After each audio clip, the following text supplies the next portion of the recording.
तो आप यही काम करें जी। आप बताइए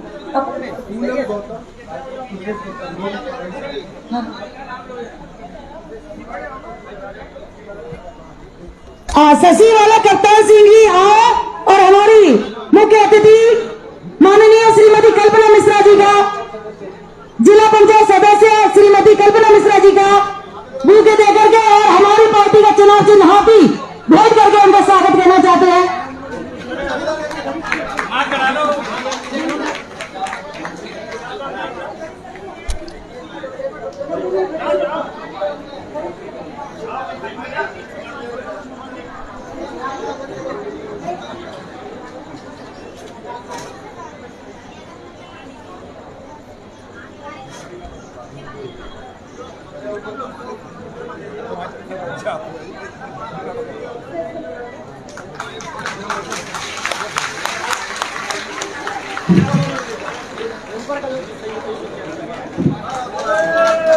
बहुजन समाज पार्टी जिंदाबाद जिंदाबाद।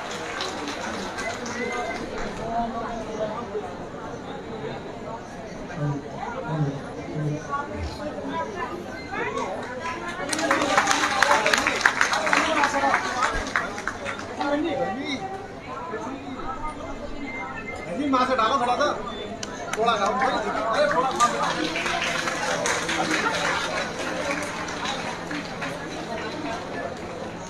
हेलो, इसके साथ ही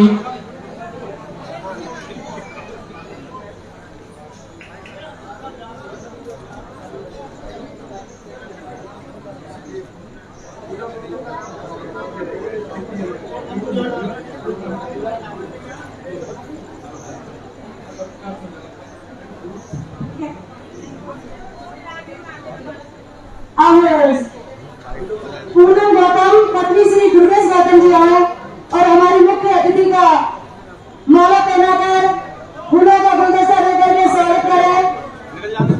श्रीमती पूनम गौतम, धर्मपत्नी दुर्गेश गौतम। और इसके बाद ही मैं माफी चाहूंगी कि स्वागत की लिस्ट बहुत लंबी है, लेकिन हमारी मुख्य अतिथि पर इतना समय नहीं है, उन्हें बहुत भी जगह जाना है, उनकी व्यस्तता है। तो मैं माफी चाहूंगी जो लोग स्वागत के लिए रह गए हैं, तो माफी चाहते हुए स्वागत की कड़ी को यहीं पर बंद करते हुए मैं माननीय नकुल जोड़ साहब, पूर्व नगर विकास मंत्री उत्तर प्रदेश सरकार, उन्हें आमंत्रित करती हूँ मंच पर। और आगे के लिए मैं ये माइक वो आए और अपनी बात रखें।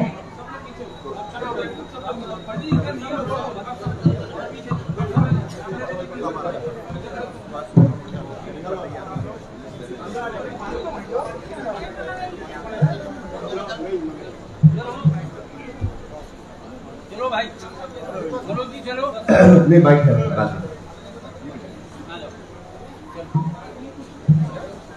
हाँ भाई, आ जाओ भैया, आ जाओ इधर, आ जाओ सब आ जाओ, आ जाओ। लोग अपने अपने स्थान पर आ जाओ भाई, आ जाओ सब आ जाओ। हो जाए। मैं जानता हूं कि आप सब लोग आज के इस समारोह के मुख्य अतिथि परम आदरणीय श्रीमती कल्पना मिश्रा जी को सुनने के लिए बेताब है।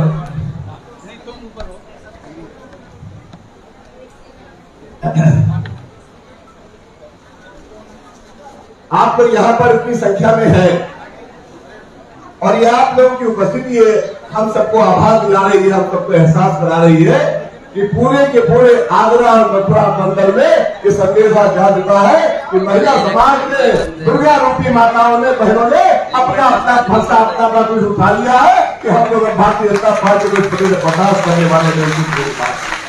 अभी कल की बात है, हमारी आदरणीय कल्पना मिश्रा जी ने कल गोवर्धन में हजारों की तादाद में माताओं, बहनों, बेटियों को संबोधित करते हुए ये ऐलान किया है कि हम सब लोग ये संकल्प ले ले कि हम लोग 5वीं बार आदरणीय बहन कुमारी मायावती जी को इस प्रदेश का मुख्यमंत्री बना करके इस प्रदेश में आप सब लोग का शासन कायम करने का कार्यक्रम। मैं आप सबका अभिनंदन करता हूँ, आप सबका स्वागत करता हूँ और आप सब लोग भी जितनी तादाद में यहाँ पर इकट्ठे हैं, आज यहाँ से संकल्प लेकर के जाइएगा और आप सबके मन में संकल्प होना चाहिए कि आज से 150 दिन बाद, 200 दिन बाद जब भी चुनाव होता है, हम ये भाजपाइयों के द्वारा चलाए जा रहे जनसभा में नहीं आएंगे। हम लोग आदरणीय बहन कुमारी मायावती जी को गद्दी पर बैठा करके काम करेंगे। मैं आपके बीच में और मुख्यमंत्री महोदय के बीच में बाधा नहीं बनना चाहता। क्यों? क्योंकि मैं आपसे बात कह करके आपसे कहलवा करके जाना चाहता हूँ कि जब आदरणीय हमारी मुख्यमंत्री बोलेंगी तो उनकी एक एक बात को बहुत ध्यान से सुनिएगा, बहुत बारीकी से सुनिएगा। उस बात को सुन करके उसको ध्यान में छोड़ करके मत जाइएगा, उसको अपने मन में, अपने दिमाग में, अपने दिलों में और अपने बाहुबल में लेकर के जाने का कार्य करिएगा। और जहां जहां ब्रह्म समाज के साथ साथ सर्व समाज का मान सम्मान के साथ खिलवाड़ हुआ है, आपके पत्नियों के साथ, आपके बेटे के साथ, आपके भाई के साथ, आपके मित्र के साथ, आपके पिता के साथ अगर भाजपाइयों ने कोई छल करने का काम किया है, उनके मान सम्मान के साथ खिलवाड़ करने का काम किया है, तो आदरणीय मुख्यमंत्री की बातों को लेकर के इस पूरे लखनऊ आगरा मंडल में फैला करके संदेशा दीजिएगा कि हम लोग अपने अपराध का बदला लेने के लिए यहाँ पर खड़े हैं। मैं आमंत्रित करता हूँ बड़े आदर के साथ आदरणीय श्रीमती कल्पना मिश्रा जी को, कृपया माइक पर आए, हम सबको आशीर्वाद दे और हम सब लोग वही संकल्प लेने काम करें। हम सब लोग जो संकल्प लेने के लिए तैयार है। आदरणीय कल्पना मिश्रा जी, कल्पना मिश्रा जिंदाबाद, जोश लगा करके भारतीय बहुजन समाज पार्टी जिंदाबाद, बहुजन समाज पार्टी जिंदाबाद, बहन कुमारी मायावती जिंदाबाद, बहन कुमारी मायावती जिंदाबाद, आदरणीय कल्पना मिश्रा जिंदाबाद, आदरणीय कल्पना मिश्रा जिंदाबाद। माननीय मुख्यमंत्री महोदय,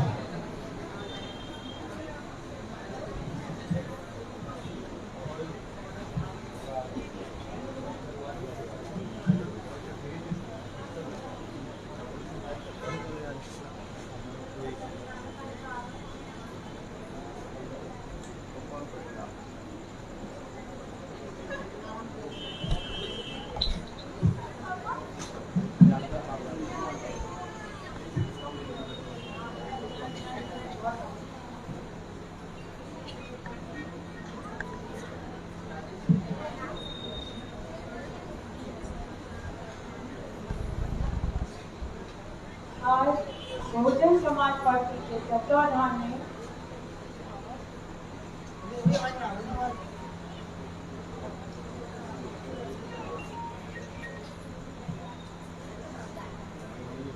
आज बहुजन समाज पार्टी के तत्वाधान में प्रबुद्ध वर्ग के सम्मान, सुरक्षा और तरक्की को लेकर प्रबुद्ध वर्ग की महिला वर्ग की आज विचार संगोष्ठी का आयोजन किया गया है। आप सभी का बहुत बहुत स्वागत है। इतनी बड़ी संख्या में आप लोग आए हैं और सबसे ज्यादा खुशी है कि नेता अनीता नेहवाल जी के साथ जो 50 औरतें आई हैं, तो इसी से आप पता लग रहा है कि आज शुभारंभ बहुत अच्छा हुआ है। जो बीजेपी को इसकी सरकार छोड़कर बहन कुमारी मायावती जी के साथ जुड़ना चाहती हैं, उनका बहुत तहे दिल से स्वागत हम कर रहे हैं और सभी का स्वागत है।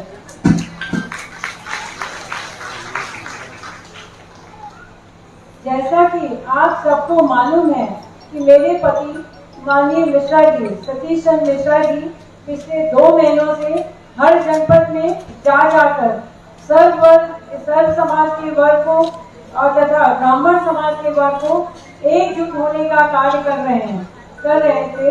उनके साथ श्री नकुल द्विवेदी तथा श्री अरुण द्विवेदी जी ने भी बहुत साथ दिया है। यही सब देखते हुए पत्नी होने के नाते मेरा नैतिक कर्तव्य बनता है कि हम मिश्रा जी के साथ जुड़े, उनके साथ सहयोग देकर बहन कुमारी मायावती जी का हम उनका हौसला अफजाई करें, उनके साथ जुड़कर उनको पुनः 5वीं बार 2022 में मुख्यमंत्री बनाने का काम करें।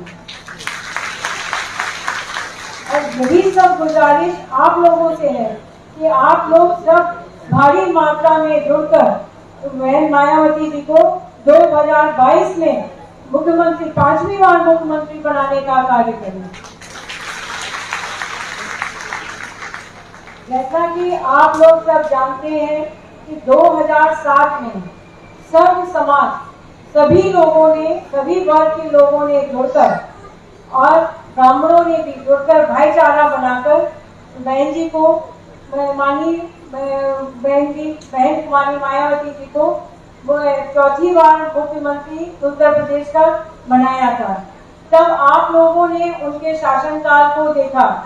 उनकी पूर्ण बहुमत की सरकार होने के कारण 5 साल सरकार चली थी और 5 साल आप लोगों ने बहुत अच्छे से ऑब्जर्व किया होगा कि उनकी सरकार में अनुशासन आप लोगों ने देखा तथा कानून व्यवस्था भी आप लोगों ने देखा, जो कि हम लोगों को किसी भी सरकार में वो कानून व्यवस्था और अनुशासन नहीं मिलता है।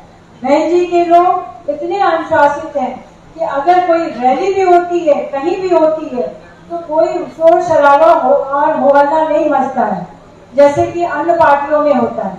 वो लोग आते हैं, आराम से आते हैं, आराम से जाते हैं, अपना खाना लेके आते हैं और बहन जी के विचारों को सुनते हैं, फिर उसी शांति के साथ वो लोग चले जाते हैं। आप लोगों को अनुमान लग जाता होगा कि वो उनकी सरकार कितनी अनुशासित रहती थी। वो अनुशासन प्रिय एक शासक है और उनकी सरकार में अनुशासन को ही प्राथमिकता दी जाती है और कानून व्यवस्था इसलिए मैं कहना चाहूंगी कि हमारी किसी भी सरकार में, चाहे वो समाजवादी पार्टी की सरकार हो या बीजेपी की सरकार हो, किसी में हमारी माँ बहनें बेटियां तो छोड़िए, अब तो नौजवान भी महफूज नहीं है, कोई सुरक्षित नहीं है। आए दिन उनके साथ कुछ ना कुछ होता रहता है। माँ बहन बेटियों के साथ आए दिन लूटपाट और हत्या जैसी और रेप जैसे केस हो रहे हैं। रेप के केस तो आपको हर दूसरे दिन सुनने को मिल जाएगा। ये बहन जी की सरकार में तो ये हाल था कि हमारी माँ बहन बेटियां रात के 12 बजे भी अगर किसी काम से निकल के जाती थी तो उनके मन में ये पूरा विश्वास और भरोसा होता था कि वो कहीं भी चली जाए, लेकिन उनके ऊपर क्योंकि माननीय बहन जी की सरकार में उनके ऊपर कोई उंगली भी नहीं उठाएगा और वो अपना काम करके आती।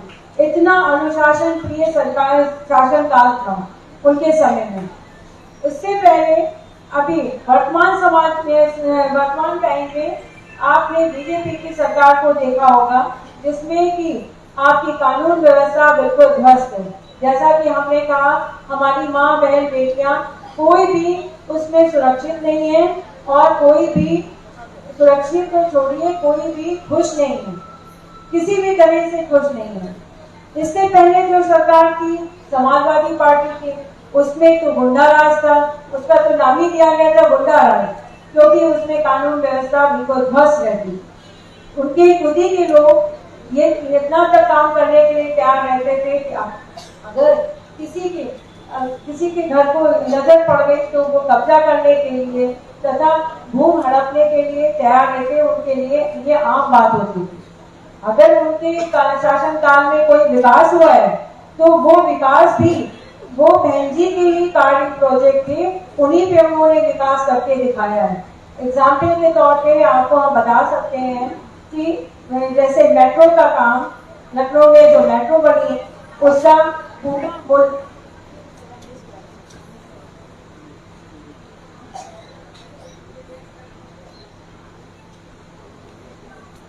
मेट्रो का काम और साथ में ही जो वहाँ पे अंतरराष्ट्रीय स्टेडियम बना है वो भी, और स्टेडियम के साथ साथ एक्सप्रेस वे का काम, जिसकी की भूमि आवंटन और बजट सब पूरा तय हो गया था, लेकिन समाजवादी पार्टी की सरकार ने आके उस पर रिबन काटने का काम किया है।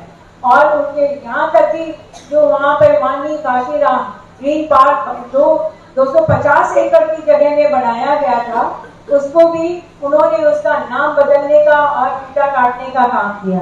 अब उस पार्क का नाम जनेश्वर मिश्रा पार्क रखा गया, जबकि वो बहन जी का एक प्रोजेक्ट था, उन्होंने पूरा पार्क तैयार किया था, लेकिन नाम बदलने का काम समाजवादी पार्टी ही कर सकती है। उन्होंने ये काम करके दिखाया। समाजवादी पार्टी में सवर्णों की नौकरियों पे रोक लगा दी गई थी कि किसी को सरकारी नौकरी नहीं दी जाएगी। जब बहन जी की गवर्नमेंट आई तो उन्होंने अपने शासनकाल में उस पर रोक हटाकर 6 लाख नौकरियां देने का काम किया। 6 लाख नौकरियां देने का काम किया तथा इसके साथ ही साथ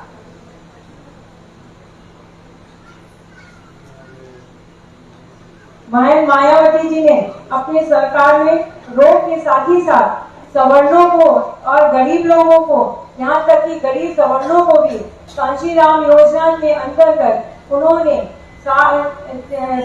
30 लाख मकान मुफ्त देने का काम किया। 30 लाख मकान कांशीराम योजना के अंतर्गत मुफ्त देने का काम किया, जो कि 1 लाख मकान रह गए थे, उसको समाजवादी पार्टी ने आके उसको कैंसिल कर दिया, उनका निर्माण ही रोक दिया था। वर्तमान सरकार में आजकल क्या हो रहा है, वहां पे अपराधी के लोगों के नौजवान, खास तौर से व्यक्ति जात के, जो कि ब्राह्मण लड़कों को की हत्या की जा रही है। पुलिस काउंटर के नाम पे वो वहाँ पे अपराधी कह के उनका एनकाउंटर किया जा रहा है, हत्याएं की जा रही है। उनके पीछे जो माँ बाप बहनें बची हैं उनकी कोई सुनवाई नहीं हो रही है, ना तो किसी थाने में उनकी सुनवाई हो रही है, ना कोई भी सुनवाई कर रहा है। अगर आप ऐसे ही अपराधी को पकड़ना है तो आप उसको पकड़ के पहले डालिए जेल में और उसके बाद नियमानुसार मुकदमा चलाइए। मुकदमा चलाने के बाद अगर न्यायालय उचित समझे कि अगर वो दंड के भागी हैं तो उनको दंड न्यायालय कर देगी, लेकिन ये काम न करके यहाँ पे बीजेपी की सरकार में तानाशाही चल रही है और लोगों के, माँ बहन बेटियों के सुहाग को उजाड़ने का काम हो रहा है तथा लोगों के दुर्भर को बुझाने का काम किया जा रहा है। इस सरकार में, बीजेपी की सरकार में इतनी महंगाई बढ़ गई है कि आप लोग सब उससे कहीं अनभिज्ञ नहीं होंगे, सभी के ऊपर ये मार पड़ रही है। जो गैस सिलेंडर उज्ज्वला योजना तो उन्होंने चलाई कि लोगों के लिए उज्ज्वला योजना चला के हम उज्ज्वला योजना के अंतर्गत गांव-गांव में गैस दे देंगे, लेकिन उसको रिफिल करने के लिए भी तो पैसा होना चाहिए। जो 400 रुपए का सिलेंडर था वो 900 रुपए का सिलेंडर अब हो गया है, बल्कि कुछ दिनों में हो सकता है कि आपको वो 1000 रुपए का सिलेंडर मिले। इसी तरह गरीब की जो गरीब के खाने की तेल आप लोग खुद जानते होंगे, जो 90 रुपए का पैकेट मिलता था वो बढ़ के 185 रुपए हो गया। कम आमदनी वाले लोगों में इतनी प्रॉब्लम आ रही है कि लोगों के घर पे 2 टाइम चूल्हा भी नहीं जलता है। ज्यादातर घरों में 1 टाइम खाना बना के वो लोग संतुष्ट हो जाते हैं। डीजल पेट्रोल के दाम आप लोगों के नॉलेज में है कि कितने 100 रुपए का लीटर डीजल और पेट्रोल के दाम 100 रुपए तक छूने जा रहे हैं।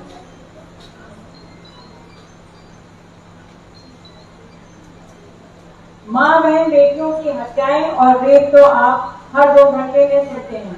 आपने देखा होगा हाथरस के केस में कि वहां पे दलित महिला के साथ रेप हुआ और रेप होने के बाद फिर उसको जब हॉस्पिटल में डेथ हो गई तो उसकी बॉडी को उनको घर वालों को दिखाया भी नहीं गया और शासन के अंतर्गत वहां खड़े होकर लोगों ने पेट्रोल डालकर उनका क्रेमेशन भी कर दिया, अंतिम संस्कार भी हो गया।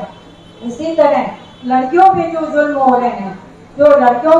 रहे हैं, जैसे कि आपको उन्नाव का केस और महुआ का केस अभी रिसेंटली हुआ है, वो उसके बारे में पता होगा। रेप तो आम बात हो गई है इन लोगों के लिए, बट मुस्लिम। और इसके साथ आप लोगों ने देखा होगा कि हमारी माँ बेटियां बहन ही नहीं, माँ बेटियां बहन घर में सुरक्षित नहीं है और साथ में घर में तो छोड़िए, आपके ऑफिस में जो महिलाएं काम करने जाती हैं उनकी भी कहीं कोई सुनवाई नहीं हो रही। अगर उनका उत्पीड़न हो रहा है तो उसको कोई नहीं सुन रहा है। तो ये आप सरकार समझ लीजिए कैसी सरकार है। यहाँ पर लड़कियों को तो छोड़िए, नौजवानों को भी कोई तरह नहीं दी जा रही है। नौजवानों की हत्या कर दी जाती है, उनको जब बनाया तब पकड़ के जेल में बंद कर दिया जा रहा है, कोई सुनवाई कहीं पे नहीं हो रही है। और भारतीय जनता पार्टी की सरकार समाज में धर्म के नाम पर सिर्फ भय और असुरक्षा का वातावरण फैला रही है और विकास के नाम पे कोई काम नहीं हो रहा। आप लोगों को सभी को पता है कि विकास का कार्य वही होता है जहाँ पे आपकी शांति और सुरक्षा का वातावरण होता है। विकास वहीं पे होता है। इस सरकार की, भारतीय जनता पार्टी सरकार की कथनी और करनी में बहुत अंतर है। उदाहरण के तौर पे आप हमारे रामलला मंदिर को ही ले लीजिए, अयोध्या का, जिसका निर्णय सुप्रीम कोर्ट ने पिछले 2 साल पहले, मतलब ऑलमोस्ट 2 साल हो गए, पिछले नवंबर में आ गया था। उसका भी साल भर पहले जो भूमि पूजन के नाम पे ईंटों का पूजन करके रख दिया, ना वहाँ भूमि पूजन हुआ है ना नींव पूजन, कोई काम नहीं हुआ है। रामलला, हमारे भगवान रामलला अभी भी 2 साल होने को आ गए, निर्णय हुए, वो टेंट में ही बैठे हुए हैं। उनके लिए कोई अभी छत तक नहीं बनाएंगे। इसी प्रकार ये सरकार की संवेदनहीनता से आपको हम परिचय कराना चाहते हैं कि बनारस में जो अंध विद्यालय था, बच्चों का इंटर कॉलेज था, उसको बंद कर दिया गया। बच्चे बेघर हो गए, बेसहारा हो गए कि अब वो कहाँ पढ़ने जाए। जब वो उनको सड़क पे उतरने के लिए मजबूर किया गया, जब उन्होंने अपनी बात रखने की कोशिश की बनारस में, तो उनके ऊपर अभी कुछ हाल में पिछले महीने में वो पुलिस ने बर्बरता पूर्वक उनकी पिटाई की है और उनको लहूलुहान कर दिया। इतनी संवेदनहीन सरकार, आप समझ सकते हैं कि इस सरकार में बाकी और क्या काम हो रहा होगा। जो लोग सक्षम है वो तो अपना बचाव कर सकते हैं, लेकिन जो बेचारे भ्रष्ट बाधित हैं, उन्होंने क्या बिगाड़ा, उनके ऊपर भी लाठी चार्ज कराने का काम यहाँ पे ऑर्डर दिया गया। इसी प्रकार से आप देखिए, तो विकास का कार्य अगर हुआ है तो माननीय बहन जी की सरकार में हुआ। उन्होंने उनके लखनऊ से हम आपको बताते हैं कि उन्होंने चौड़ी चौड़ी सड़कें, स्मारक और वहाँ के पार्कों का निर्माण किया है। एयरपोर्ट से लेके अगर आप गोमती नगर के एरिया में जाते हैं तो लखनऊ का कायाकल्प बदल गया है कि लोग जो आते हैं वो आश्चर्यचकित रह जाते हैं, ये वही लखनऊ है जो पहले था। वहाँ पे घूमने के नाम पे लखनऊ में पहले भूल भुलैया या इमामबाड़े के अलावा कोई चीज नहीं थी। आज आप जाके देखिए कि वहाँ रात के 11 बजे भी गोमती के किनारे मेला लगा रहता है। इतना सुंदर वहाँ पे निर्माण कर दिया गया। यही नहीं, इसी के साथ साथ उन्होंने वहाँ पे विश्व स्तर की world fame doctor Shakuntala Mishra पुनर्वास विश्वविद्यालय का देने का काम किया है, जिसमें 50% विकलांग लोग पढ़ रहे हैं और 50% वहाँ पर जनरल कैटेगरी के लोग हैं। और ये व्यवस्था इसलिए रखी गई कि वो एक दूसरे को हेल्प करते हैं। और वहाँ यूनिवर्सिटी को 11 में उसका उद्घाटन बहन जी ने किया था, माननीय बहन जी ने तो उसका उद्घाटन किया। अभी तक उनको पता नहीं कितने उस यूनिवर्सिटी को अवार्ड मिल चुके हैं, जो कि राष्ट्रपति द्वारा हर साल दिए जाते हैं। इसका एग्जाम्पल आप लोग केबीसी को देखते होंगे, उसमें अमिताभ बच्चन के सामने हॉट सीट पे बैठी हिमानी बुंदेला, जो कि आगरा की लड़ाई, आगरा की लड़की, उसने बताया वहाँ पे कि हमने कार एक्सीडेंट में उसकी आंखों की रोशनी चली गई थी, तो उसको इतना डिप्रेशन में आ गई थी। तो उन्होंने बताया, सर कितना खुश आज हम यहाँ हॉट सीट पे बैठ के हो रहे हैं। उतनी खुशी हमारी दुगनी हुई थी जब हमारे पापा ने पढ़ा किसी में आर्टिकल कि यहाँ पे ऐसी एक यूनिवर्सिटी है जहाँ पे साइटेड और डिसेबल्ड बच्चे सब एक साथ पढ़ते हैं। तो हमने वहाँ एडमिशन लिया, अपना ग्रेजुएशन कंप्लीट किया। इतनी इंटेलिजेंट लड़की कि वो 1 करोड़ रुपए केबीसी से जीत के आई है। इससे ज्यादा ये इस सब के पीछे माननीय बहन जी का हाथ है। उनकी सोच है कि कैसे विकास किया जाए, कैसे लड़कियों को आगे बढ़ाया जाए, उनकी शिक्षा कैसे पूरी की जाए। यही नहीं, उनके शासन काल में 2009 के बाद जिन लड़कियों ने जन्म लिया है उनके लिए 18 वर्ष पूरे होने पर एक मुश्त 1 लाख रुपए देने की व्यवस्था की गई, कानून बनाया गया। यही नहीं, जो किसी के घर में अगर किसी की डेथ हो जाती है तो उसकी विधवा और उनकी लड़कियों को कृषि में भी और उनकी संपत्ति में देने का अधिकार देने का कानून बनाया गया। यही नहीं, गरीबों के लिए नहीं, एक जात विशेष के लिए नहीं, उन्होंने सब वर्ग के लोगों को, सवर्ण गरीब सवर्ण लोगों को भी जो मकान देने का काम किया है डॉक्टर कांशीराम स्मारक कांशीराम योजना के अंदर। उसके साथ साथ गरीबों को भूमि और कृषि का भी आवंटन किया कि जिससे वो उनकी रोजी रोटी चल सके।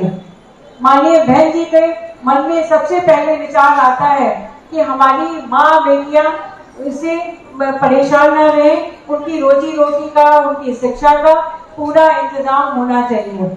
उन्होंने जब उनकी पिछली साल शासन काल में 2007 में आके सबसे पहले इसी पे रूपरेखा तैयार की थी कि हमारी माँ बहन बेटियों को कैसे सुविधा और सुरक्षित रखा जाए, कैसे सुविधाएं पहुंचाई जाए। इसी से आप समझ जाइए कि बहन जी की सोच कैसी है। आप लोग सभी जानते हैं, आप लोग महिलाएं हैं, हम तो कहेंगे आप लोग अब से 4.5 महीना रह गया है। आप लोग घर से निकलिए, घर में नहीं बैठिए, घर से निकलिए और सब लोगों को ये बातें बताइए कि हमारा कल्याण कहाँ है, जहाँ मेरे बच्चे, जहाँ जैसे मेरी बेटी बहू और साथ में हमारे नौजवान लड़के भी सुरक्षित रहें, वहाँ हमें कौन सी सरकार को लेके आना है? बहन मायावती जी की सरकार को लेके आना है या जो अभी जितनी सरकारें आई हैं जिसमें हम लोगों को पूछा भी नहीं गया है, उस सरकार को फिर से उठा के खड़ा कर देना है? ये हम तो कहेंगे। अभी आज हमको बहुत खुशी हुई है कि अनीता जी के साथ जो 50 लेडीज आई हैं, उन्होंने बहन जी की सरकार, बहन जी की पार्टी को ज्वाइन किया है बीएसपी, उनका हम बहुत बहुत तहे दिल से स्वागत करते हैं और धन्यवाद देते हैं कि उन्होंने इस काम को आगे बढ़ाने की मुहिम को तैयार कर लिया है। वो आप आगे इसको बढ़ाएंगी। हमारी उनसे यही अपील है, आप लोग अपने साथ 5-5 या 10-10 लोगों को जोड़ के और अपनी मुहिम को आगे बढ़ाइए और बहन जी की सरकार को फिर से पुनः 2022 में लाकर उनको 5वीं बार मुख्यमंत्री को बनाने का काम करेंगे। यही नहीं, बहन जी ने एक ही जगह नहीं, एक ही क्षेत्र में विकास नहीं किया, बहन जी ने हर शहर में उसका विकास किया। अयोध्या में ले लीजिए, वहाँ घाटों का निर्माण किया, साथ ही साथ 35 करोड़ का सीवर ट्रीटमेंट प्लांट लगाया जिससे कि हमारी सरयू नदी दूषित न हो सके। साथ ही साथ जो वहाँ परिक्रमा होती है नवंबर में, उसकी सड़क को 12 फीट चौड़ी करने, साथ साथ में उनके खाने पीने और पानी की व्यवस्था करने का काम किया। यही नहीं, इसके साथ साथ उन्होंने बनारस में भी 1.25 करोड़ का सीवर ट्रीटमेंट प्लांट लगाया और गंगा को स्वच्छ किया है। गंगा जी को स्वच्छ करने का काम किया है और साथ में जो आप लोगों ने कभी बनारस गए होंगे, देखा होगा, सब अलग अलग घाट थे, उनकी सौंदर्यीकरण किया और उनको एक जोड़ने का काम किया। यहाँ आप एक जगह से जाइए घाट पे तो वहां से चलते हुए पूरा आप घाट देख सकते हैं। यही नहीं, इतना कंजेस्टेड शहर है, वहाँ पे 2-3 फ्लाईओवर देने का काम किया। साथ में जो वहाँ के बुनकर हैं, वो अभी एग्जीबिशन लगी हुई है लखनऊ में। हम लोगों के बात करने पे उन्होंने कहा कि बहन जी ने हम लोगों को बहुत सुविधाएं दी थी, अगर बहन जी आती है 22 में तो हम लोग तो खुशी मनाएंगे कि हम लोगों के बुनकरों को और सुविधाएं मिलेंगी। इसी तरह से उन्होंने विठूर का भी विकास किया और विठूर में जो माता सीता, जो कि बिल्कुल जिसको लोग जानते भी नहीं है, उनके वाल्मीकि आश्रम जिनका जीवन यापन हुआ है लवकुश के साथ, उसको सुधारने का काम किया, उसका जीर्णोद्धार किया। उनकी सीता की रसोईया आप लोग जाके देख सकते हैं, तो सीता की रसोई, साथ ही साथ उनके वाल्मीकि आश्रम का सबका निर्माण किया। इसके बाद उन्होंने कन्नौज का, जहाँ की हमारी पैदाइश है, हम पढ़े और बड़े हुए हैं, कन्नौज में भी 140 करोड़ रुपए का बजट देकर वहाँ पे जिला अस्पताल और लड़कियों के लिए वहाँ पे डिग्री कॉलेज नहीं था क्योंकि कोविड था, कंबाइंड था, कोविड था, तो उन्होंने उसका भी काम किया और साथ ही साथ मेडिकल कॉलेज एक ही नहीं, उन्होंने पूरे प्रदेश को 7 मेडिकल कॉलेज देने का काम किया। वहाँ पर सड़कें चौड़ी थी, और जब 2009 में हम कन्वेंसिंग के लिए गांव-गांव डोर टू डोर घूमे तो हमने देखा कि वहाँ पे हर घर के सामने सड़क और बिजली पानी पहुँच गया। पूछा ये काम कब हुआ? सबने कहा बहन जी ने आके सारा ये काम कराया। आप सोच सकते हैं कि वहाँ 2007 में बहन जी का शासनकाल शुरू हुआ, बहन जी की गवर्नमेंट आई, और 2009 कंप्लीट होने के पहले ही 2009 में जहाँ वहाँ पहुंचे हैं तो वहाँ की गांव की रूपरेखा बदली हुई थी। घर घर के सामने सड़क और बिजली पानी का इंतजाम था। यही नहीं, उन्होंने सभी कृषि लोगों को उठाने का काम किया, जो कि किसानों को कोई नहीं पूछता है। उसी सरकार में किसानों की कोई पूछ नहीं है। आजकल आप लोगों ने देखा होगा कि हमारे अन्नदाता जो किसान हैं, किसान भाई लोग हैं, वो आजकल सड़कों पे उतरने के लिए मजबूर हैं। उनके लेकिन जब 2007 में बहन जी की गवर्नमेंट आई थी तो उन्होंने गन्ने का मूल तुरंत दुगना किया था और उसको टाइम टू टाइम बढ़ाने का काम किया। यही नहीं, इसी के साथ साथ उन्होंने जो सरकारी नौकर थे, सरकारी वकील थे, जो प्रदेश भर के सरकारी वकील थे, उनका वेतन मिलता था उसको 10 गुना करने का काम किया। आज के वृंदावन में तो कायाकल्प भी कर दिया गया। इसलिए इसको हमको पता है कि हमारे पति माननीय सतीश चंद्र मिश्रा जी को ये जिम्मेदारी सौंपी गई थी कि आप वृंदावन का पूरा कायाकल्प करें, उसका स्वरूप बदलें। जब वहाँ जो भी कमियां थी, वहाँ पर 100 बेडेड हॉस्पिटल बना, वहाँ फ्लाईओवर बना। फ्लाईओवर इसलिए बना कि वहाँ पर ये आपके मथुरा, वृंदावन, आगरा से दूरी कम करने के लिए लोग घूम के जाना पड़ता था। साथ ही साथ बस स्टैंड बना, बस वहाँ पे लोगों को दिक्कत होती थी, और 84 कोस जो परिक्रमा होती थी उसकी सड़क, उसके साथ वहाँ पे बेंच बढ़ने का, साथ ही साथ बिजली और पानी का वहाँ पे इंतजाम किया गया। ये सब तो हम आपको धार्मिक रथों की रूपरेखा बता रहे हैं। इसके साथ साथ जिससे कि हमारे प्रदेश का उत्थान हो, नोएडा में उन्होंने infrastructure line, IT sector line, और वहाँ पर आप जाके देखिए तो लगता फॉरेन कंट्री में पहुँच गया। वहाँ पे स्कूल और सारे कॉलेजेस, यहाँ तक कि यूनिवर्सिटी भी देने का, पार्कों का निर्माण किया, जिससे कि वहाँ की रूपरेखा बदल सके और बाहर प्रदेश के लोग आकर वहाँ पर अपना काम कर सके, निवेश कर रहे हैं, और जिससे कि हमारे उत्तर प्रदेश का विकास हो। इसके लिए उन्होंने 6000 मेगावाट बिजली से थी कि 2007 में आके उसको 13,000 मेगा बिजली वाट का उत्पादन कराया, और जिससे कि हमारे प्रदेश का विकास हो सके। इसमें हम कहना चाहेंगे कि 7 सितंबर 2021 को मिश्रा जी ने जो 74 जिले कवर किए, उसमें 75वां जिला जो था वो लखनऊ का था, और लखनऊ में वहाँ पर हमारी बहन वाली मायावती जी मुख्य अतिथि के रूप में आई थी, और उन्होंने उसमें अपील की थी, वहाँ मंच से अपील की कि सबसे पहले उनकी 2022 में सरकार आएगी तो वो महिलाओं के लिए काम करेंगी।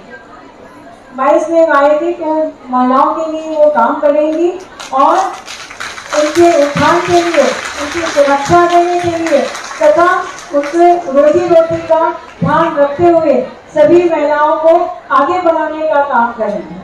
दूसरा, उन्होंने कहा कि हमारे किसान भाई जो आजकल परेशान हैं और सड़कों पे उतरने के लिए मजबूर हैं, 2022 में उनकी बीएसपी की सरकार बनने पर उनके फसलों को उचित मूल्य दिया जाएगा। साथ ही फसलों को मूल्य देने के साथ साथ जो केंद्र सरकार द्वारा कार्य 3 कानून, उनके ऊपर कृषि कानून लागू किए जा रहे हैं, वो उत्तर प्रदेश में बिल्कुल नहीं लागू किए जाएंगे।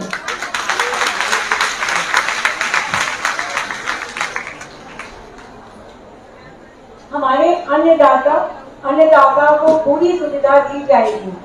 इसी के साथ साथ जो अभी हमारे भारतीय जनता पार्टी की सरकार में संस्कृत विद्यालय, जितने भी संस्कृत विद्यालय हैं उनको उचित धनराशि उपलब्ध न कराने के कारण वो बंद होने के कगार पे हैं। जिसमें कि कगार पे तो छोड़िए 50% उसमें बंद हो गए। उसके लिए उन्होंने कहा है 2022 में हमारी बीएसपी की सरकार आने पे हम उसमें कुछ धनराशि भी देंगे और उसको पुनः संचालित किया जाएगा। इसके साथ साथ उन्होंने कहा 2022 में हमारी बीएसपी की सरकार आने पर जो आपके वित्त विहीन प्रबंधक और शिक्षक हैं उनके लिए मैं तुरंत जो आयोग गठन करूंगी और उनको राहत देने का काम हमारी प्राथमिकता होगी। हम आपको इसीलिए सब बता रही हूँ कि अगर आपके मन में कोई भ्रम हो तो वो दूर हो सके। आप सभी लोग घर से निकले तथा बहुजन समाज पार्टी के नीले झंडे के तले एकत्र होके, एकजुट होके और अपनी महिला शक्ति को पहचान कर महिला सशक्तिकरण करें और बहन जी के हाथों को मजबूत करें, जिससे कि 2022 में हम लोग सब मिलके बहन जी को जिताकर 5वीं बार मुख्यमंत्री बनाने का काम करें।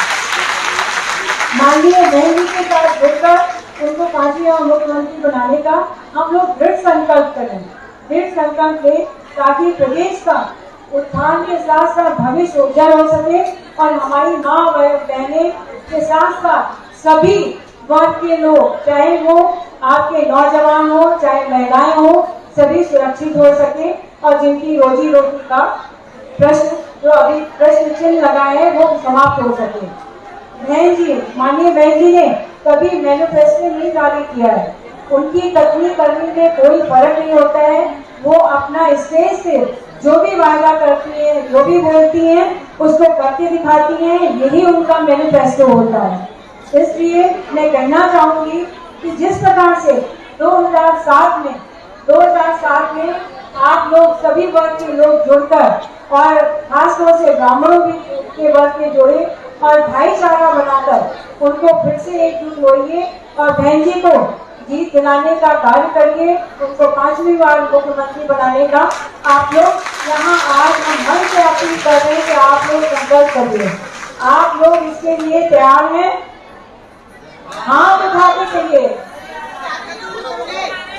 चलिए, बहुत खुशी हुई जो हमारे पीछे बैठे हैं सभी लोग, उनको भी हम धन्यवाद देना चाहेंगे कि उन्होंने बाबा साहब के लिए सभी के लिए बहुत अच्छा बोला और बहन जी के विचारों से वो उसमें उनके साथ में है और उनका सहयोग करने को तैयार है। इसलिए हम अपनी वाणी को यहीं पे विराम देते हैं। जय भीम, जय भारत, जय पटेल।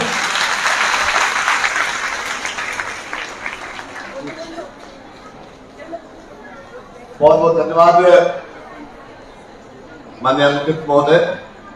एक बात जो आज सबके जहन में गूंज रही है कि हमारे बच्चों का क्या होगा, हमारे बेटों का क्या होगा, हमारा जो हमने उनको इतना पढ़ाया लिखाया, किसी ने इंजीनियरिंग कराया, किसी ने MBA कराया, कोई पीसीएस बनाना चाहता है, कोई आईएएस बनाना चाहता है, कोई जज बनाना चाहता है। लेकिन वर्तमान भारतीय जनता पार्टी की सरकार ने एक ऐसा माहौल पूरे प्रदेश में किया है कि अब किसी भी नौजवान को रोजगार नहीं मिलेगा। अगर उसको रोजगार मिलेगा तो उसको रोजगार संविदा पे मिलेगा, उसको रोजगार ठेके पर मिलेगा, उसको ऐसे लोगों के यहाँ काम पर मिलेगा जो सुबह को उसको काम पर रखेंगे और शाम को जरा से उसकी ड्यूटी गिरी हुई तो उसको अपमानित करके घर से बाहर निकालने का काम करेंगे। इस बात को लेकर के एक नौजवान है जिसका नाम कपिल मिश्रा है, उसने ये आंदोलन किया है कि हम पूरे उत्तर प्रदेश के एक नौजवान को इकट्ठा करके उनकी बेरोजगारी दूर करने का वचन नहीं दिलाएंगे। उनके सम्मान के साथ जो खिलवाड़ भारतीय जनता पार्टी कर रही है उस खिलवाड़ को भी समूल नष्ट करते हुए हमारे नौजवानों के सम्मान को स्थापित करने का काम करेगा। मैं अपने भाई कपिल मिश्रा को आह्वान करता हूँ कृपया माइक पर आए और इस कार्यक्रम में अपना संबोधन करें। भाई कपिल मिश्रा जी।